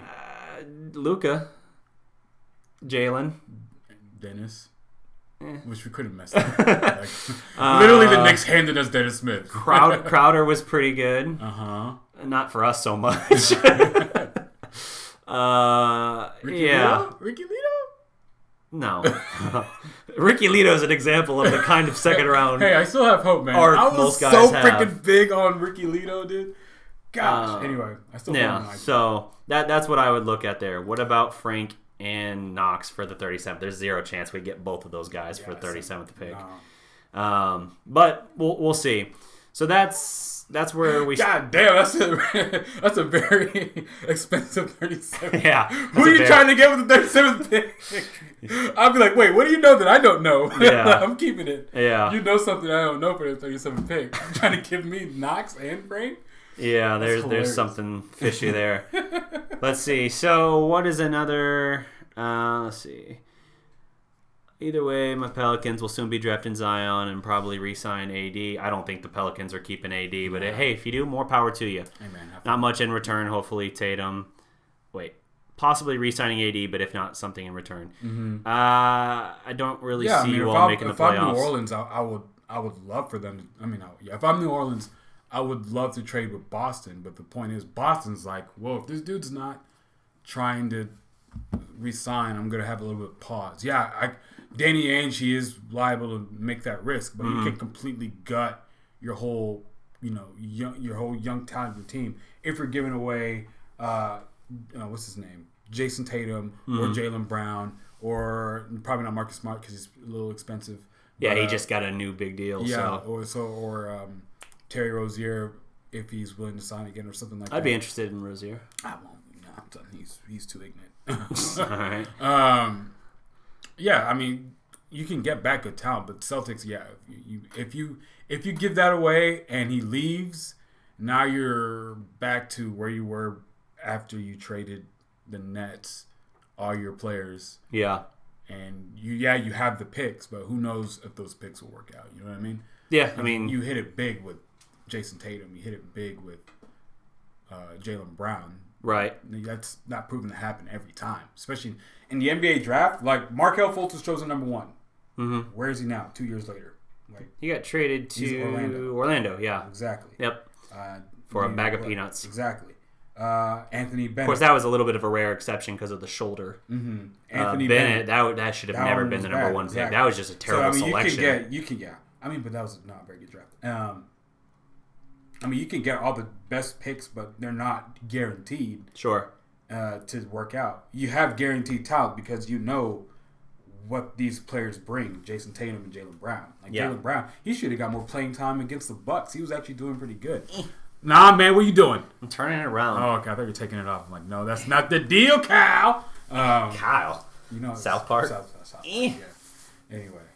Oh no, this jersey might rip. There we go. You stretching it out on purpose? You gonna try to pull Luka? Yeah. Easily could. I can just feel it now. That'll be this off-season ending when it's like freedom. Yeah. So I don't know, man. Like I look at it for the 37th pick. I think that's something the Mavericks should consider, but we'll see what they end up doing. Because I'd throw my hat into the ring, but I would be like, maybe let's see. Let's see exactly. Hey, at least the Mets. They didn't draft Lamar Odom, but they did trade for his ass. They did. But we hardly gave up anything for him, though. Yeah. We traded hope. It was the trade exception created by... Oh, God, I tracked this once. The trade exception created by the Tyson deal, I believe, which then went to the Lakers, obviously, which then found its way back to Houston in a separate trade, which then led to the James Harden deal, which then led to the Mavericks missing out on Dwight Howard, who they wanted to go to Houston. Because I followed that where I was like, I tracked it and I was like, they literally did it to themselves 3 moves in advance. It was their same trade exception bouncing around that ultimately got them. Salute, Kent Ketchum. Appreciate the donation. Everyone can see it. Never mind. Appreciate it, brother. They see it in the chat. Yeah. DDP, how long will you wear this? I have to wear it the entire off season, unfortunately. Yes. Up until there's the animation. I was wondering where it went. Up until the start of the regular season. Ooh. Yeah, so I gotta wear this, and I gotta do like some post on Twitter or something, as if I'm trying to convince Rajon Rondo to come back or something. We gotta do like a live remote so we can all point and laugh at him. Oh God, yeah! If we do a live remote, I have to wear it as well. Yeah, but we'll figure that out. Shout out from Bangkok. What's up? Nice. This show's gone international. Yeah. I dig it. Lamar Odom was a bot. Yeah, he was, man. He was a 6th man of the year. He was a great player for a while. We're talking about Lamar Odom, the Maverick. Yeah. Who literally was snorting coke in the locker room before games and stuff, like on game day. Exactly. And yeah, his coke problem spiraled out of control in Dallas. Not because of Dallas, just his own, if you remember, his personal life was in shambles then. He had his brother die or something like that. That's what dating a Kardashian would do to you. I mean, some of that stuff was completely unrelated, but I do also hate the Kardashians. So, yeah, his life was already spiraling out of control. Yeah. Chloe was the other driver. Exactly. Okay, what else are we talking? Let me answer your questions now. Yeah. Let's see here. So, side note, I didn't feel the need to put it in the title, but this has been a little bit of a controversial point. The Dallas Mavericks have officially become the 3rd NBA franchise to do away with the Mavs dancers. Not just the not cheerleaders, because you don't call them that for the NBA, but not just the ladies dancers, but also the Mavs Maniacs and the Drumline. Oh, what? They're gone? Yes. That's what I read. Wow. So they got. Okay, I thought it was just the dancers. No, I heard they got rid of the Maniacs and the Drumline as well. Why the Drumline? People like the Drumline. I don't know. People like the Maniacs. I don't know. I guess people like the dancers too. But. Yeah, I don't know. I guess it's like a PR thing because it'd be kind of messed up to get rid of the dancers. I guess because then you look biased or something maybe. But how come you didn't get? Yes. Yeah, so they're the 3rd franchise to do it. The other 2 are the Spurs and the Kings. Now the Spurs, I think, were the first to do it, and the Kings followed suit. They're basically trying to, I guess, put emphasis on family entertainment. Yeah, that kind of thing. They don't want it to be viewed as the eye candy. I guess. And then But to the point of getting rid of the maniacs and the drum line, I guess they're trying not to look like gender bias or something. Like they fired the women and kept the men that do, in the case of the maniacs, a somewhat similar role, even though they're not on the court. I don't know. Sometimes. Yeah, I guess. But it's new CEO says it's sexist. It could be a Cynthia Marshall move. Yeah, I mean, the thing is with the Mavericks front office and the problems that we've had. It would be sexist to have dancers, or sexist? No, sexist to get rid fire of dancers only the women. Okay. Yeah, I mean, think about it too. Like with our front office, in this day and age, with our sales department, I guess it was Pants DJ and all that nonsense. I guess it's an overcorrection, and they think that they're being on the front edge of the direction the league as a whole is heading. Man, if they're, like, to pivot to football, like the Rams added male cheerleaders, I would have rather them gone that direction than just get rid of it. Like I said, added, not like replaced. I saw the 1,000-yard stare, and I was like, I need to clarify to you, it's not a trade out, it's an addition. Because Jerry Jones will be dead in his grave for 100 years before the Dallas Cowboy cheerleaders go away. So I don't know what's going to happen with that, but the Mavericks are going to go that direction. The Spurs have some kind of halftime entertainment thing that they do now. It differs. Yeah, I don't know. I guess the Mavericks will add. I saw a posting for like people with some weird talents or whatever. You can sign up to be or whatever, have some sort of job for game days or something like that. Yeah. So if any of you guys want to do that, have at it. But that'd be cool if you got like compensated for that. Yeah. So I did find out from, and I feel like I can say this now because I've been told by Dallas Sports. Can you do the counter? Check the view count. It's been on 90. Let me see. Where are we at now with this count? It'll reset for a second. Oh, shit. Why did you do that? Why? so I would have rather kept the bigger number. But yeah, so with regard to that, I did find out, meeting with Dallas Sports Fanatic recently, I am going to get single game passes at least for next season, so I will be able to cover the Mavericks. Again, as I did before, where I will get to go in, get the pregame press conference with Rick Carlisle, get some pregame stuff with Cuban and all that when he's doing his whole Stairmaster sweat-a-thon thing he does. Didn't sweat get in your mouth one time? No, I got it on my lip though. Oh, yeah. Cool. That was awesome. Yeah. But I did get Mark Cuban to say F you to me, so I got an official F you from Mark Cuban on my first game I covered, so that was kind of cool. Like the word? Oh yeah, no, he said it. Yeah, the whole word? Yeah, he said. Now he was doing it in a pleasant way, if that makes sense. Like he was doing it in the sense of like, oh, you know what they say, you haven't made it in Dallas media until Mark Cuban told you to F off. So he like looked me dead in the face. So fuck you and get out. I was like, yes, I made it. Yeah, but so this upcoming season I will get at least single game passes to cover some Mav games and all that. Every game or just single game, not season credentials. That'd probably be the next season that I could do that, assuming that I obviously stay with them and keep putting out content like I have been. So that'll get me access into pre-game press conference with Rick, locker room access with the Mark Cuban thing, and post-game. I did this before. I got video and stuff like that, and talked to the players around their lockers and all that. Cool. So I'll have that, and in the future for these shows, I'll be able to literally throw up like on that TV screen behind you, play the clip, we'll watch it, and then we can talk about that. So whatever kind of storyline or reaction or anything that we have to build off of, we'll be able to talk about that. So that'll be cool. I've also got other passes and access. Do I have what? Get one of them to come on the pod? I can try for that. Maybe after I've done a handful of them and built some kind of rapport, I can get us like a Dwight Powell maybe or something. You gotta think big, bro. I don't think I'm getting Luka next year, if that's your question. You gotta think big. We're getting Luka down. That's all right. But and there'll be other. Or we'll get Luka when he can speak English better. Yeah, there'll be other sporting events and stuff I get access to as well. It sounds like moving forward, not Cowboys because that one's incredibly difficult to get access into. But I'm sure I'll get college football or other events, Rangers, Stars. I'll get all that if I want it. So I'm thinking about diving into that even further, just so I can continue to kind of build on that, kind of build my skill set in that regard and build a resume of sorts. And we'll see what we can do. Hopefully it can help grow the channel and keep building the brand. Can you go to Media Day DDP? Maybe if I ask them, they probably can. I mean, they send Dallas Sports Fanatic sends their guys, so Really? yeah. Send me.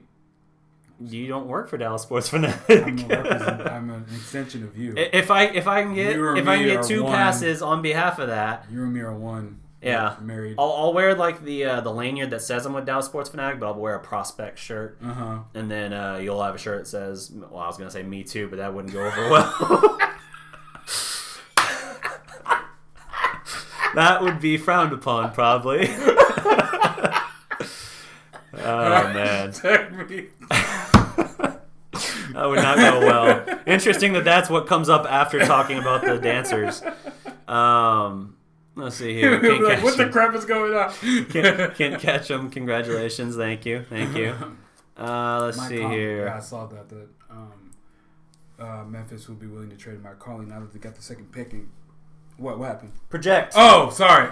No, they got the. Yeah, my bad. So the Memphis Grizzlies are probably open to trading Mike Conley because they got the second pick, which will probably turn out to be Mr. Ja, the point guard, Morant. So, do I want him in the Mavericks? Super expensive. Yeah, I like Super Conley. Expensive. Yeah, I do like him, but his contract is crazy. Expensive. Crazy expensive. Nah. Rough Reven asks, do you think we'll get the new jersey, like the new branding, before the start of next season? I remember Cuban. He said that post-Dirk era that we would do that, and now we are officially going to be post-Dirk era. So do they do it this offseason and they're just keeping it quiet? Or is it... What was that picture you put up? It was like a post on YouTube that you did. I forgot what it was regarding, but you had a picture of Luka. And it was in our Skyline jersey, but it wasn't the normal colors. Oh, yeah, where it was like the white Skyline against the navy blue. Yeah. Yeah, that was just a photo I put up on... It's on, if you go to the community tab for Prospect, it's there. Let me switch to Prospect. Prospect. Takes just a moment. I know this is great viewing for them. Yeah. Our view counts go down. Probably, but you know what else can they do to us? They're like, we can stop watching. Damn it, DDP. Here we go. Community. Keep scrolling. There. Boom, that one. Yeah. I can find that and throw that up on the stream behind. I freaking like how that looks, dude. Yeah, the navy blue Skyline with the royal blue trim and the white Dallas and the Skyline. Yeah, that's not bad. That's not a rebrand though. That's just that's just a new jersey. I know. Is it New Jersey?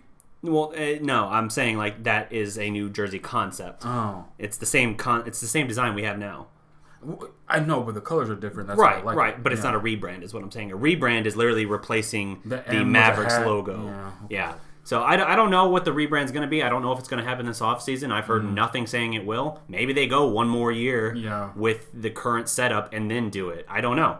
But I want to see what they do. Honestly, I want them to bring back, even if it's in a secondary color, just trim capacity. I want them to bring back green. No. Why? Why do you hate green? I don't like green. I just don't. I'm not saying go like Dallas Stars and make it your main color. I'm saying just add a little, like, even with these jerseys here that they got up here on the screen, just add a little bit of like a line of green trim in there or something. No. Just something faint. Just gives it a little bit of. I always associated the. Am I watching Money in the Bank? I will be watching Money in the Bank. The color of Dallas for me is blue. Our Skyline literally has a green. They can change it, but it's always been green. That's its default. They can change it. What? And he's like, the main color is blue, but it's actually green. But they can change it to blue. This is Skyline. I'm talking about a team. Okay. So you have the Cowboys, which is the America's team. It's blue. You got the Cowboys, the Rangers. They have red in there, but you said Cowboys twice. Did I say that? You go, yeah, the Cowboys. That's blue. You got the Cowboys. Well, I mean, damn it, they're that big, so they count twice. And then you have the Mavericks. They're blue, and then you have the Rangers. But they were green. They were blue and green. But then they got and then they went to blue. Over, yeah, they switched to blue. They went to blue. Right, which is why I think maybe going to. I was gonna say going a little retro, but you know what? Cuban has pushed back when people have been sending him concept art. He's pushed back against a more retro feel. Yeah. He wants a more modern thing. Yeah. But a lot of those alternates you've seen, whether it's Skylar in Dallas or whoever, is they're implementing green. Yeah, tell him to not implement green. And then Rangers, they're also blue, even though they have red in there, but they hardly. They're mainly red at this point, I would say. And then Stars, you need to get on it. You would have won Stars, Game 7 if you would have wore blue. Okay. Stars have never been blue. They were black, green, and gold or something at one point. And now they're green and white, basically, and black. Victory green. Yeah. Yeah, I like their mascot literally named Victor E. Green. Like, that's nice. Victor E. Green. What camera do you guys film with? This is just a standard webcam. For a podcast, we just do this. Whenever we do, Shark Tank is blue. whenever we do other stuff, I have a better camera for actual like filmed stuff, like TPN segments, which I know. Someone asked about the Game of Zones. Which one are you talking about? There's Zoran Markovic. I saw the first one right after Dirk's, when I was talking about Dirk's like bedridden, as they're talking about him and Luka, KP and Luka are coming in, and that one was great too. That one was hilarious. I love that. Dirk said that. KP is like, "Oh, I'm so excited to play with you and Sir Dirk," and Luka's trying to explain like, "Oh, Sir Dirk's time it draws short. Like he's down to only 8 minutes of battle." He's like, "Oh, jeez." And then Cuban's like bedside talking with Dirk, and he brings in KP, Luka, and KP come in, and Cuban's like, "Oh, there's a guest here for you," and he's like, "Oh, it's my friend Tyson. Tyson, you shaved your beard." And they're like, "No, Dirk, this is Kristaps." He's like, "Oh, Sir Kristaps is in House Maverick? Oh, this is wonderful. This is much better than when I took that pay cut." And Cuban's like, "Oh, okay, we don't need to go into that again." He's like, "And you got me Sir Chandler Parsons. Bad move." That one was great. And then he was talking to KP. He was like, "One thing I do," he's like, "one thing I value is loyalty." Yeah. What? Why did you leave your team? And he's like, "What was the next?" He's like, "Oh, okay. Yeah.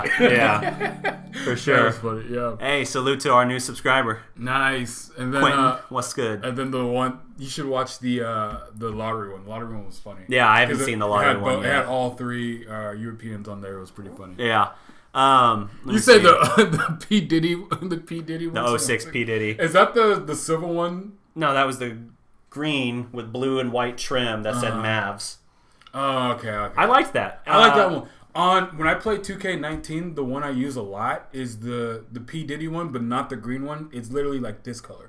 Oh, the royal blue. Royal blue. Because when they first brought out when they first made the switch to royal blue, it was with that, I believe, and then the road uniform switched to royal blue because it was a championship year. Then when they first switched to when they went to primarily road as royal blue instead of the navy. Yeah, I still kind of miss those navy ones. I wish that was like a throwback one they brought out. Honestly, I mean that's kind of what the ones is bringing back. That Isaiah Hunt watching Money in the Bank. I will be watching it tonight. I will not be streaming. What's Money in the Bank? WWE pay-per-view. At some point, I'm going to do another live stream with the Sports Fury for a wrestling pay-per-view. Let's see here. How you guys like the Shark Tank background? It's cool you guys have like the Shark Tank background behind you. Is that what I don't watch Shark Tank. I don't think that's what that is. What do you mean the shark? No, it can't be. That's a brick. Yeah, I don't know. Confused. I like the logo. Maybe we can just add the KP unicorn thing. No. There you go. That would put too much favoritism away from Luka. Updated jerseys would be a good start. Yep. I feel like our logo is too complex. A little bit, yeah. Yeah, it's too much. Shark Tank blue. He meant the color. There's the context. Don't mind the green as long as it's not the 91 green. I agree with that. The 06 version wasn't bad. Which one? The 91 green was like the dark forest green looking thing? Yes, I believe so, yeah. Oh, okay. Or the 90s we just want to forget for the Mavericks anyway. Yeah, rough or even P. Diddy ones. I was down with that. I think for the most part. I wouldn't use it as my design now, but the color scheme I'd be okay with working with. What would you think if the Mavs signed Lonzo? Well, he's not a free agent, so there's nothing really to say on that front. Mm-hmm. How would I feel about adding him to the team possibly eventually? If he gets a shot, I wouldn't mind it. Follow me on MySpace and AOL. MySpace. There you go. There's nothing wrong with that one. What? It's self-promotion, I guess. Okay. You forgot about the bit when Cuban freaked out when Dirk said he only had 6 years. That's true. When I was doing the Game of Zones, because Cuban makes a point of saying he's not going to push Dirk out the door, which we've all been echoing as well. I've said, we've joked like, if Dirk says he's got 10 years left, F it, I'm paying him. And so Cuban's like, so how much time do you think you have left? And Dirk's like, oh, not much time now. No more than 6 seasons. And Cuban's, 6 seasons! That's a great call out. Yeah, that might have been, if not the best line, definitely the second best line in the bit. That one was pretty funny. Yeah. Someone brought up a question if we wanted DeMarcus Cousins. Man, coming off now, he's had 2 straight years ended with injury, and this one's torn quad. Not as bad as the. It's not as bad as the Achilles, but it's still a torn quad. And he's a 280-pound guy coming off 2 leg injuries, both of which involve tears and ended his season. I'm at this point, I don't hate the idea of adding him, but I hate the idea of adding him for big money. Yeah, me too. So if I could get him, like, say he signs something like he signed with the Warriors, give me like a $5 million deal, like, yeah, we'll do it. Put a stamp on it. No, I don't think he's doing that. No, he's not going to do that again. No, especially now. But 10 million? 14, 15? Just maybe, depending on what our market looks like at that point. Because Exactly. I think he'll sit there for a little while like last time. Have you all thought about the idea of KP not playing as he did prior to the injury or becoming re-injured as Cousins did after Game 1? Have we thought about the possibility of KP not playing again? No, there's no chance he doesn't play this year. They kept him out as a precaution for the rest of the season. He was cleared to come back for the Mavericks. You were hearing like March as a return date, and the reason he didn't come back, they said it in his press conference, his introductory press conference. They wanted to basically give him a physical makeover in terms of his body strength and conditioning. The same program they've put Dirk through the past several years. They wanted to build him up that way because he has had a lot of knick-knack injuries. So. Yeah, I mean, we already see the result of it. I mean, he took a freaking chair to the back of the head and still chased the guys out of the club. Okay, P, you'd have been down and out. Yeah. So it's working out. So I mean, the odds of him not playing, I don't think there's any chance. I have thought about him getting re-injured again. That's the part I was going to give some validity to, is the possibility of a re-injury. The knee was the only major injury he's had in his career, though. He's had knick-knack injuries that have kept him out, but nothing as substantial as the knee. So assuming that the knee doesn't happen again, I'm not that worried about it. But especially with them taking the care to rework him over, the Mavericks have one of the best training staffs in the league. And, I mean, you saw Tyson. Tyson was an injury-prone SOB before he got here, and that was why when we acquired him, most fans were like, whoop-de-doo! Yeah, people still had Brandon Haywood starting over Tyson when he first came here in 2011. Yeah, I remember, and this is one of my bad takes of all time, I remember being upset that the vaunted Eric Dampier trade chip only wound up being Tyson Chandler. I was like, that's what you got? The guy never stays healthy. Because the year before, he had been traded to OKC, if you recall, and it got voided because OKC's medical team failed him on the physical. Oh, wow. Yeah. Yeah. I just remember people were talking up that trade chip from Dampier so much. And I was like, oh, he got us. I'll tell you, the icing on the cake of the 2011 finals was Eric Dampier being on the other side of it. I was like, yes! So you get trying to steal a cheap title at the end. Yeah, exactly. Because I think he was out of the league literally after that, or maybe he had one more season, but he was out. Yeah. I don't think he went to another team after the Heat. Let's see. No, he didn't. And they needed a center so bad. Yeah, they did.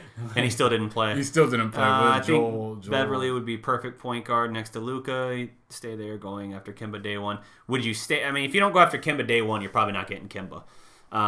What I would say, and Beverly will be there beyond day one, I think. So I would say make your swing at Kemba if for some reason you don't get him. And reports have Dallas as one of the 3 most likely places for him to go. And one of those is also Charlotte. I forget who the third team was. But they basically... Lakers. Okay, yeah, Lakers.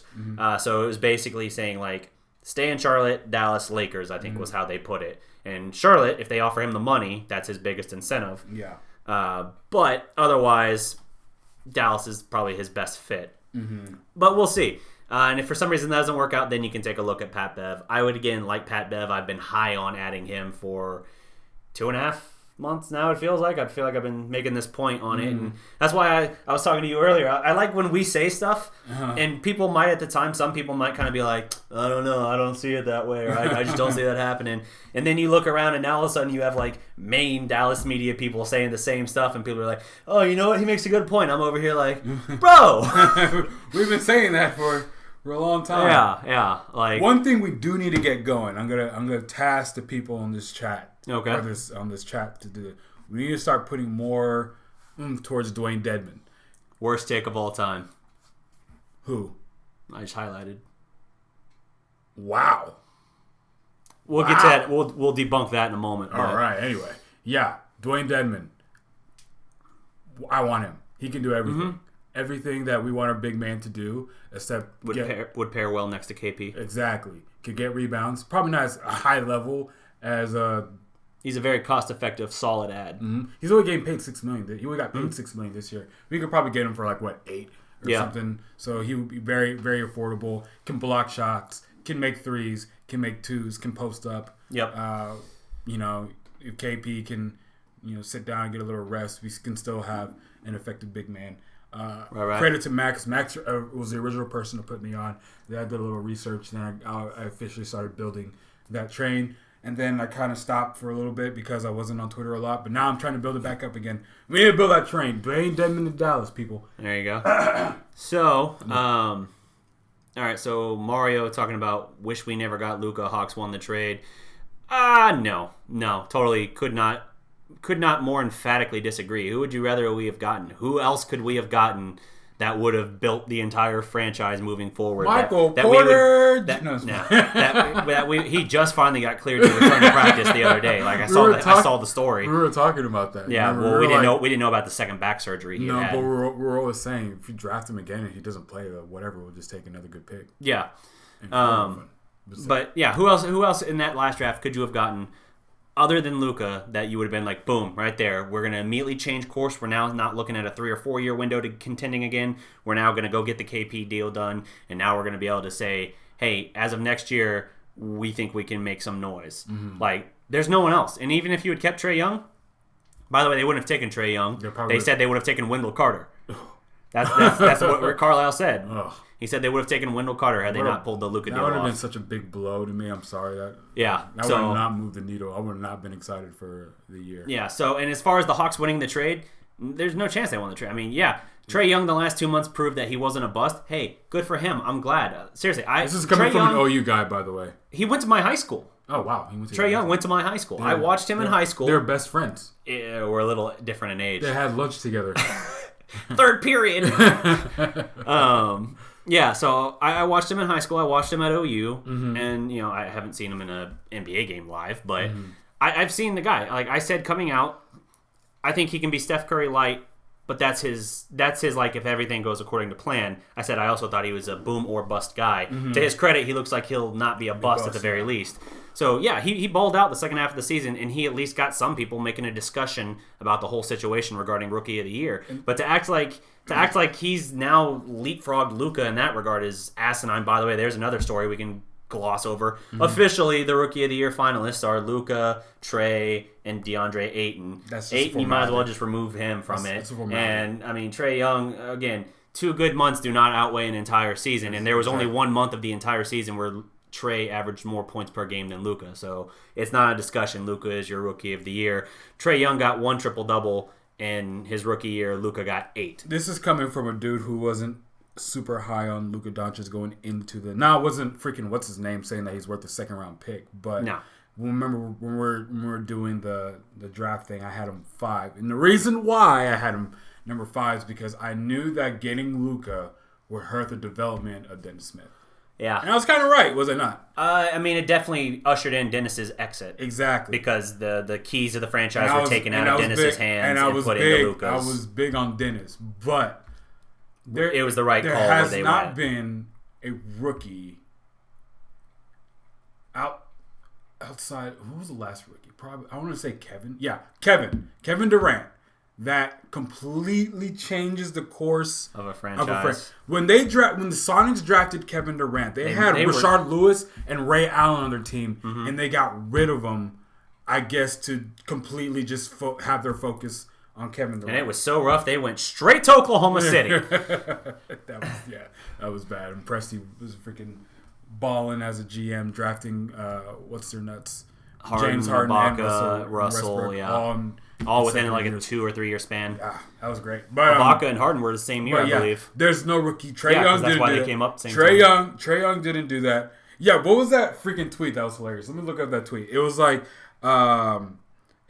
comparing Luka and Trae. And I remember I laughed because Trae's defensive deficiencies are so absurd. People say Luka's not a good defender. Trae Young is like, there was I did entire segments on it at one point talking about like their defensive rating, and like out of like 505 eligible players in the NBA this past season, Trae was like 468th, or something like that. I mean, he was like really, really down there. So there's a one that did like a player comparison. I'm not sure if y'all can see it, but I tweeted about it, laughing about it. But it was comparing Luka and Trae. Give the runoff, and it was like inside scoring, who gets the advantage. Luka gets the advantage.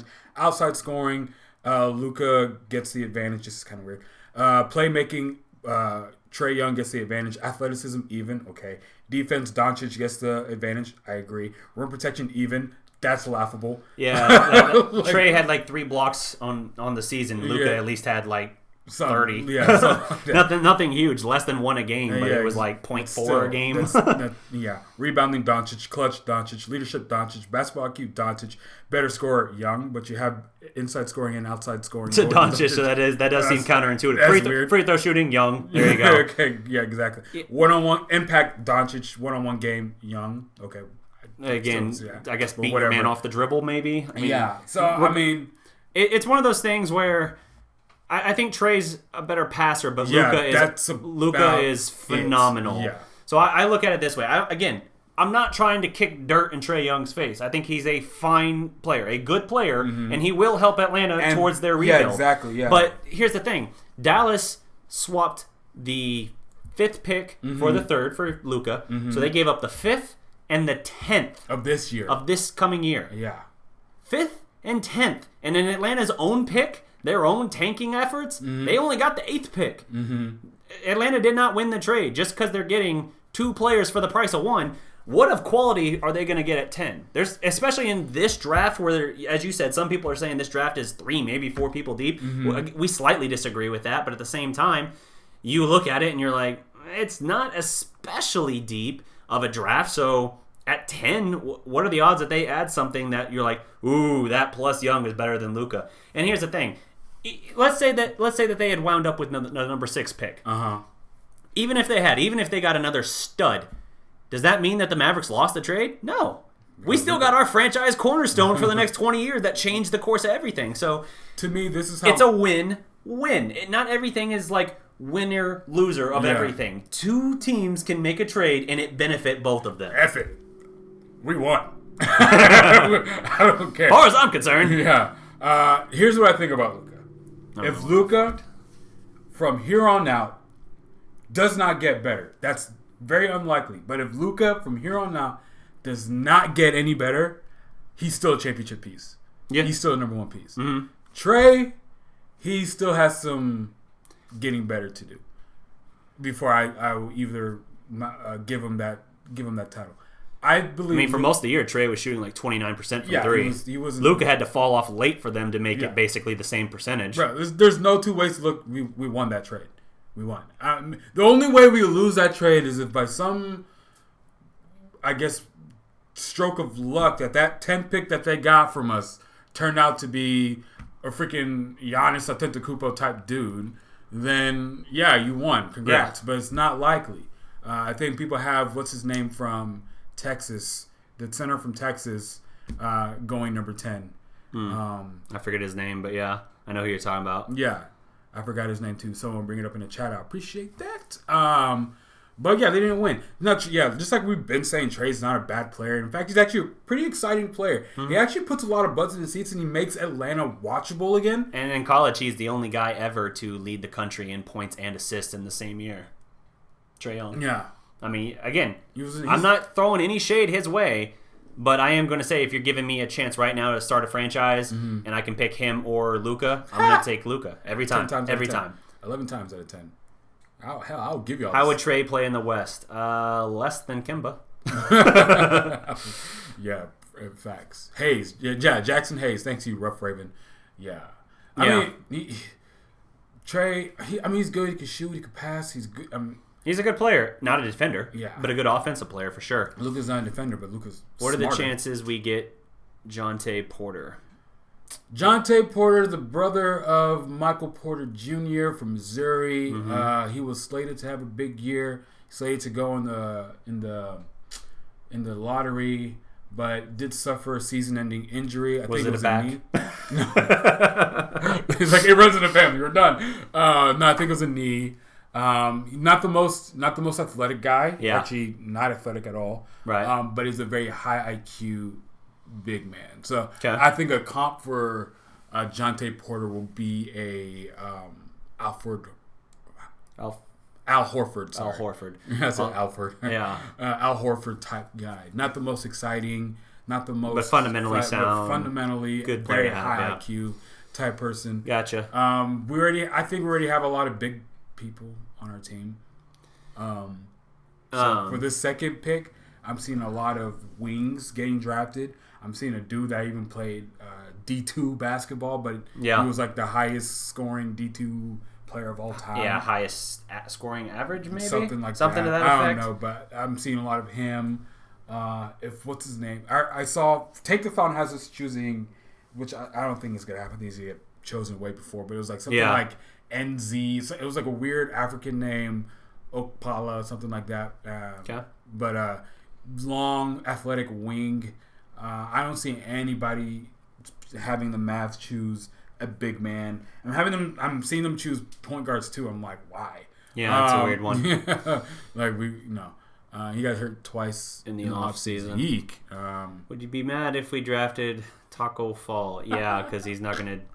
We're talking about now the guy who literally doesn't even have to go to his tiptoes to dunk. Yeah. So his standing reaches. Give me Bol before I take Taco Fall. Bol's I know he's going to be gone. I'm just saying, like, he has no mobility or anything like that. Taco Fall. I don't want him. They're doing drills with him shooting like 15-foot jumpers. It's just like when we got Satnam Singh.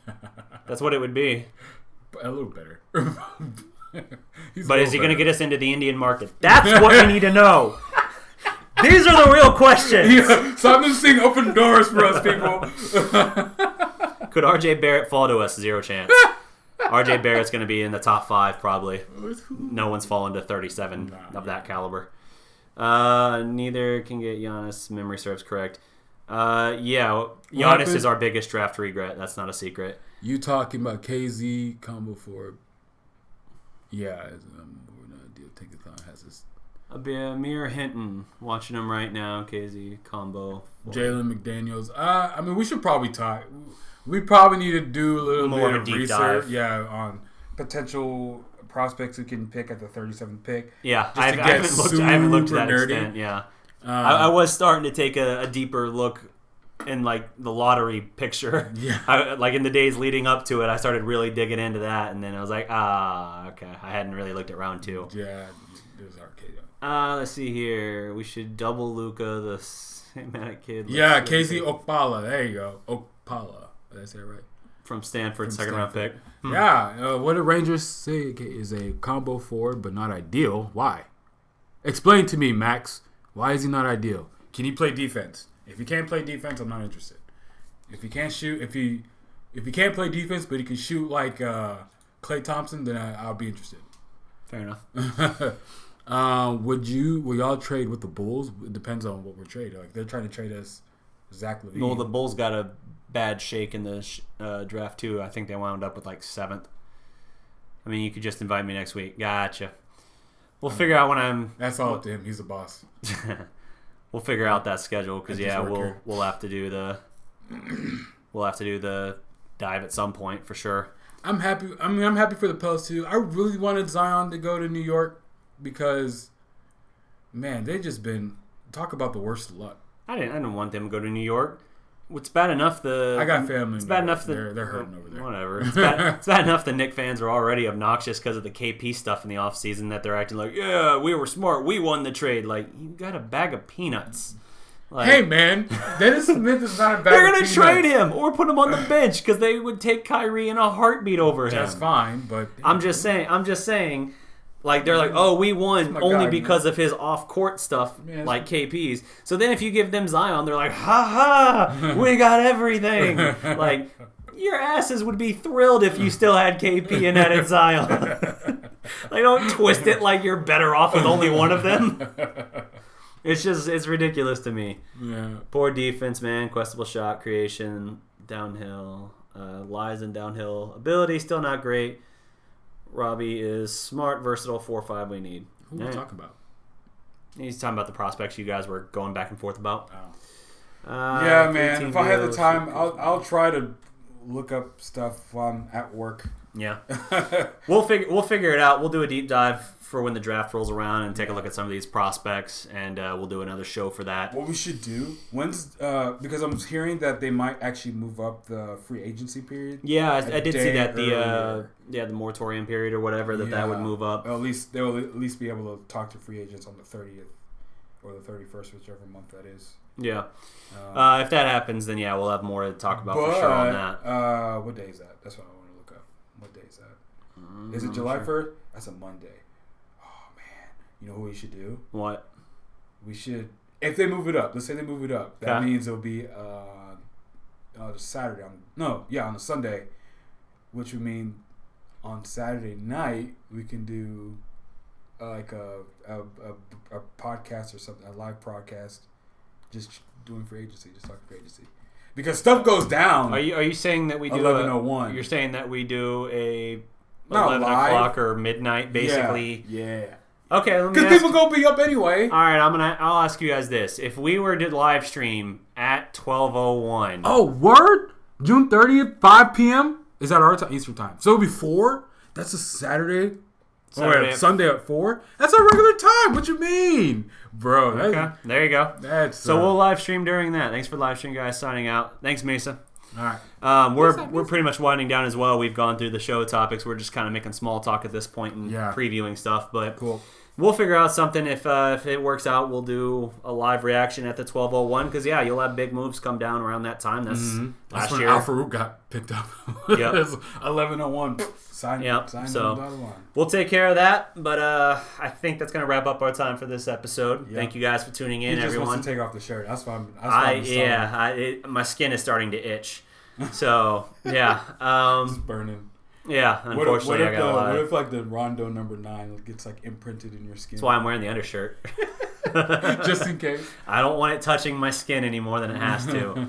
So, all right. Well, stay tuned, guys. We'll be back obviously next Sunday. I'm going to try and add in some new content as well during the week. Okay. And I don't know. You want to hit it with the tagline? You haven't been on in a while. Whew. Oh, man, I might mess it up now. With every prospect. God damn it. Nope.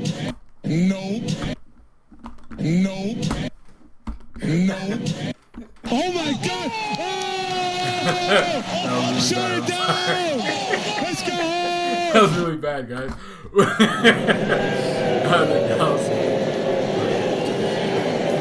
Oh, you're gonna hear all 10 seconds of this. All right, let's start. All right. With every legend, God dang it, every legend. It's been a while, bro. When was the last time I did a show? It was a freaking month ago. How long have you been on this show? Every legend was once a mother prospect, damn it. We out. There we go. All right, thanks, guys. Salute. Shut it down!